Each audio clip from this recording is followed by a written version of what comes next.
Hello everybody.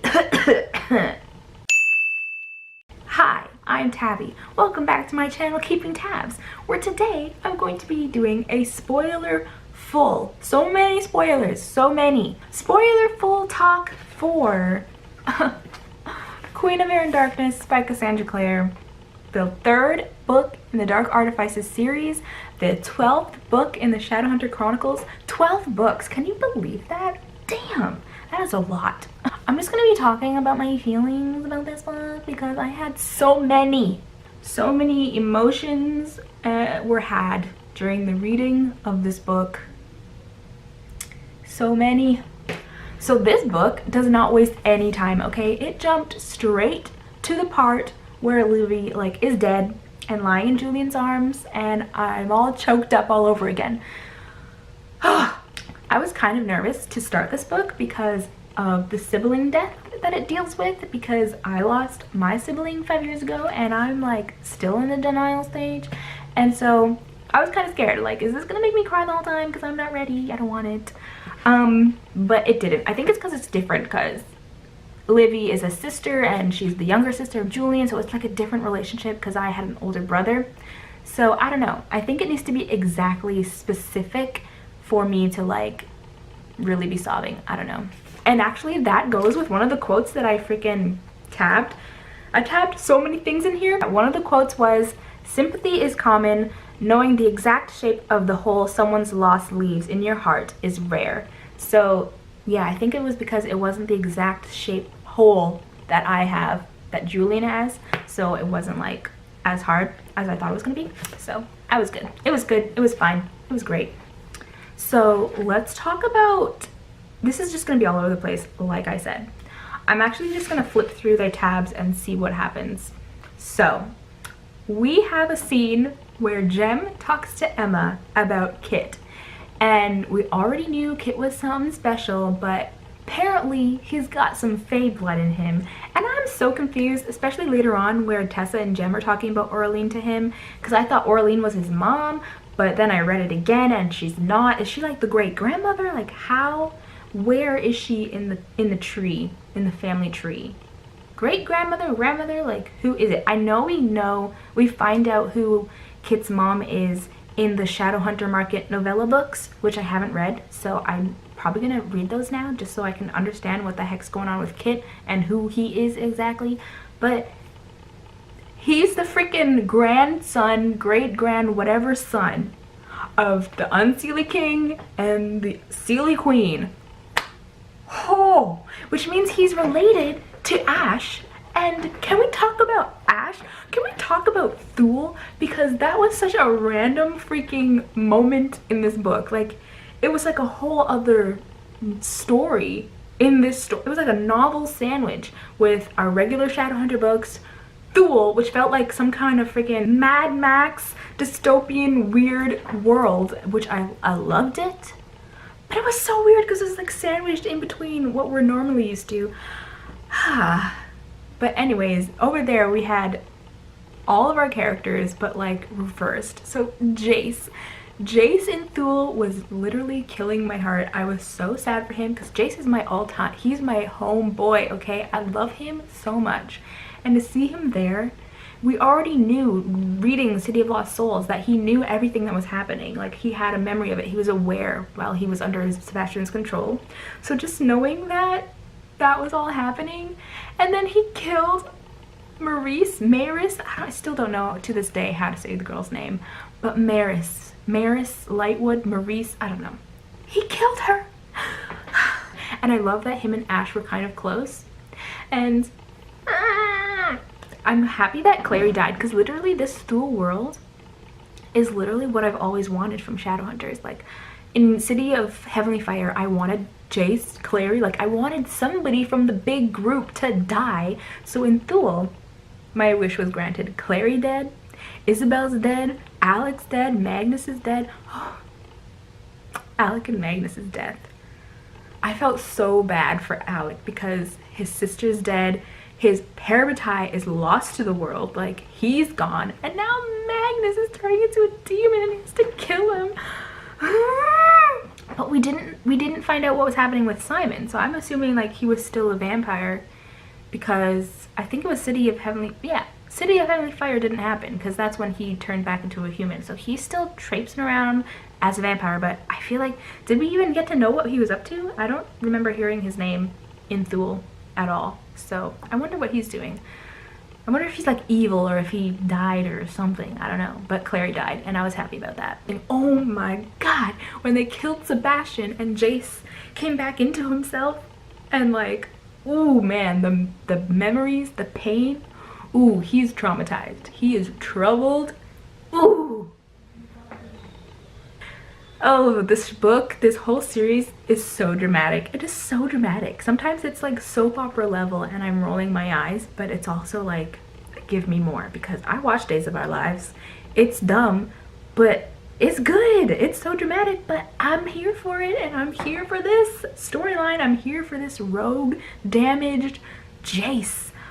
Ah, yes. And I'm here for Ash. Like, is he evil? Like, what is he? Because he has this thing about him where he like gives this aura off that makes people want to protect him and be on his side. So is he gonna use that for good or evil? I don't know. If it's for evil, then we know that Kit's gonna be like the counterbalance, because they're both the heir of the queen, and just there's so many things. There's so many things that are gonna happen in the Wicked Powers. We have to wait forever, which I don't agree with. I have to say I am upset about that. Let's talk about Kit and Ty while we're on the topic of Kit, okay? Because they are precious, and Ty, oh lord, I felt so bad for him this entire book, because he just wants to bring Livy back. And Kit, I mean, I get it. He didn't want to lose Ty's trust. He didn't want to betray his trust. He didn't want to tell Julian or anybody else about what he was doing, because Ty wouldn't trust him again, and he loves Ty. But like, dude, why? When they were fighting by the lake, I was really hurting, because Kit is saying he loves him and he doesn't need, you can do this, you can survive, you can go on, and Ty was not having it. It made me really sad. Like, he freaking beat up Kit, man. What really hurt me was stupid Julian, who I love. But, oh, he got the stupid spell, and Ty tries to talk to him and tries to open up. And Julian is not himself. And Ty deserves so much better. And like, Julian was even saying like, this takes a lot of Ty to come up to him like this, the way he was approaching Julian, and Julian was just so unhelpful. But also in Thule, we're going back to Thule for a second, because that was a trip, okay? Everybody, all the Blackthorns are gone, and the way that they all died or was taken, like Drew's missing, just missing. She could be alive, but she's missing. And Tavi was ripped out of Livy's arms by that demon, and Ty tried to save him and got slashed down. So 2 in 1. Livy is probably traumatized. Livy, I love Thule Livy. She is awesome. And she's with Cameron, and Cameron got left in the City of Bones. He got left in the City of Bones. That was sad. That was hard. Ooh, that hurt. But you know who else I love? Maybe even more? Mark, Christina, and Kieran. They were my lifeblood in this book. That is what a love triangle should be. That's what a love triangle should be for every book. Not no love V, but whenever somebody says a love triangle, I expect this, because, ooh, so good. Can we just go back to Thule for one more second? Because the sun is dead in Thule. It's like not the sun anymore, and I'm just curious as to how that happened. Like, how did all of this affect the sun? Is it like the demon energy that just radiated out into the universe, into the solar system, and hit the sun? Like, why is the sun dead? It gives off a really cool effect and like makes the setting creepy, but how did the sun get affected? How did that happen? I don't know. I mean, I don't know. But talking about Mark, Christina, and Kieran, I told you this was going to be all over the place. I'm sorry. I can't organize my thoughts with this book. I tried. I can't. But they're in Fairy, and they meet this cat fairy guy who I can't even remember his name. He offers them a drink, and I don't know if you've been here since City of Bones or City of Ashes when we go to Sealy Court, but I've been here since City of Ashes, and we all know you don't drink things from Fairy. We know this. We know this. But who goes and takes the glass and drinks it? Mark, of all people, who's lived in Fae. He knows not to drink things, and he's like, oh, it's just juice, and drinks it. Like, are you so stupid? Are you dumb? What's happening? Are you new here? Did you forget? Like, tell me, because I'm concerned. But then we find out he did a really dumb thing just for the dramatics of him like fainting and then everybody coming in like, but that was so uncharacteristic because everybody knows don't drink stuff in Fairy. Like, why did he drink that? Are you, it bugged me. It really bugged me. Let's talk about Drew for a second because I love her so much too, and I know she's gonna be a POV, like a protagonist in the Wicked Powers, and I felt so bad for her throughout this book because ever since Lady Midnight, she's always pushed off with Tavi and like in charge of taking care of Tavi when they're all going out, and she's just always like cornered with the child who is 7 or whatever. And so when Livy dies, it's so sad because Ty has Kit, Julian and Emma have each other, and Mark has Christina and Kieran, and Helen has Aline, and even though Helen's back, like Drew is not used to her yet. But either way, Helen has Aline, and Drew has this 7-year-old, like she can't communicate properly to Tabby, who is a child, and it just made me so sad. Like, I just love Drew, and she needs to get, and it was just making me happy when Kit acknowledged her and brought her into the circle, and I just love Kit so much for that. Because I was really worried about this child, okay? It's not cool to just let her be off with this 7-year-old when everybody's paired up, everybody has each other to talk to, and she's just in charge of taking care of Tabby. Then we have the whole thing about Julian and Emma turning into angels, which was like, what? What? It was weird, but I also loved it because they were just picking people up and like, ooh, you're dead, crack, you're gone, break, bye-bye. And I was like, yes, continue. I love this. It was fun, but also at the end of it all, they're like worried because their parabatai bond is like, oh my gosh, we're in love, blah blah blah. But Jem is like, oh, look at that, your rune is gone, you're not parabatai anymore. And I'm just like, huh? How convenient. Wow, what a solution. It was just so weird. Like, how did it burn away the parabatai bond? I'm just so confused by all of it. I just don't understand how it's just magically gone. But I don't know. I just don't know what that means. Because nobody from Thule, after they turned into monsters, they weren't okay again. I don't know. But then I guess they didn't have anybody to bring them back? I'm confused.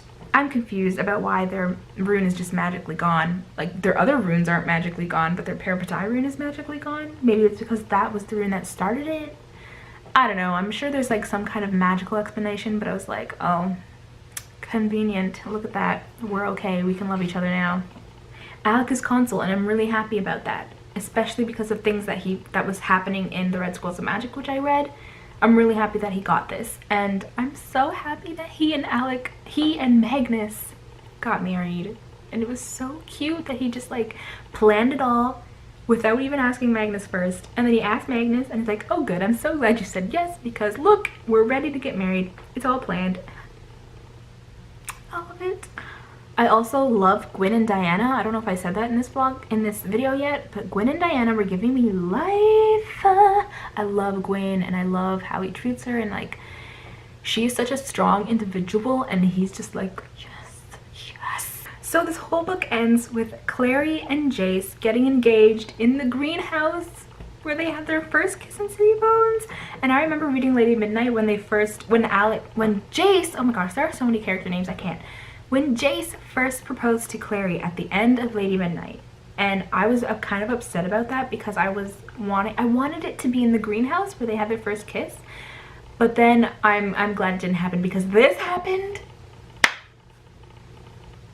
I love Jace and Clary, man. They are just the original OTP. They were my first OTP before I knew what the heck OTP meant. They're just, I love them so much. I hate Clary. She's okay now, but I love them together as a couple. And every time Jace or Magnus and Alec and Jace, and just anytime they were all in a scene together and they were reminiscing about back in the day, it just felt so, I just felt so connected to them because they're reminiscing about events that happened in City of Bones, which to them was a long time ago, and I read City of Bones back in 2008, which was a long time ago, so every time they're reminiscing about it, I'm reminiscing about it all the way back then too, and I'm like, oh my gosh, I remember that too, yo, those were good times back then. And it's just like, oh, I'm so happy I read these books as they were coming out, and it's been almost, oh my gosh, it's been like 11 years with these characters, and just having them, especially having Jace and Alec reminiscing about the good old days. I'm reminiscing about the good old days, and like, because me and Jace, we're the same age. He was born, actually no, he's a year older than me. He was born in 91. I love him. I love him a lot. And Alec is Taylor Swift's age. He's born in 89, and I love him so much. And I was really like, I love Kit, like I've said 3,000 times already in this video, but when he chose to go off with Tessa and Jem, I was like warm. I liked it, but I felt so sad because Ty is just asking about Kit to Jem. I think he asked Jem or Magnus. He asked somebody like, where is Kit? Like, where is he? Where is he really? And why did he leave? And then Magnus said he left because he didn't want to say goodbye to you. Like something about that. I'm like, Magnus, that's hurtful. It was really sad. Overall, I'm so excited for Wicked Powers. I'm excited for Chain of Gold, but I'm not really a period piece kind of girl, and that takes place back in the day. And also, I said my goodbyes to William Herondale in Clockwork Princess in that damn epilogue that tore me to pieces. And now he's alive again. Like, what the heck? I hate that because it kind of takes away from the death because he's not dead. He's back. Here we are. We're going back again. And I'm just like, oh, I love Will, but I said goodbye to him. Come on. And also, the same thing about Livy's ghost. Even though we love Livy and we're happy that Ty gets to see her, it kind of like takes away from her death, I guess. Like, she died, but surprise, no, she's still gonna be around. She's gonna be in the Wicked Powers because now she's a ghost. So I wish that she would just kill somebody and just be done with it. They're gone. Like, we're not gonna see them again because that's life. So, you know what I mean? And I'm really hoping by the time Wicked Powers ends that we lose some big name characters like Jace or Clary or Alec and Magnus or Julian and Emma. Like, not no freaking, oh, Ragnar's dead for real. Oh, because he's actually not dead now. Like, seriously, she brings back so many people. And it's not just her. Like, all authors do this. They kill off a character and then they're like, oh, but I love them, so let's bring them back. And it's just like annoying. Like, kill somebody and have them be dead for real. Yeah, so I think that's pretty much everything I have to say. All of my thoughts and feels. I loved this book so much. I think it's my favorite Shadowhunter book of all time, and I'm so excited to now do the TMI versus TID versus TDA tag. I've been wanting to do that, but I had to wait until I finished Queen of Air and Darkness. But now I can do it, and I'm pumped. Okay, that is all I have to say for Queen of Air and Darkness. Thank you for watching. This is gonna be so annoying to edit, but whatever, I'm gonna do it anyways. So thanks for watching. Don't forget to like, comment, and subscribe, and I will see you guys later. What's your favorite Shadowhunter book that has been published so far out of everything?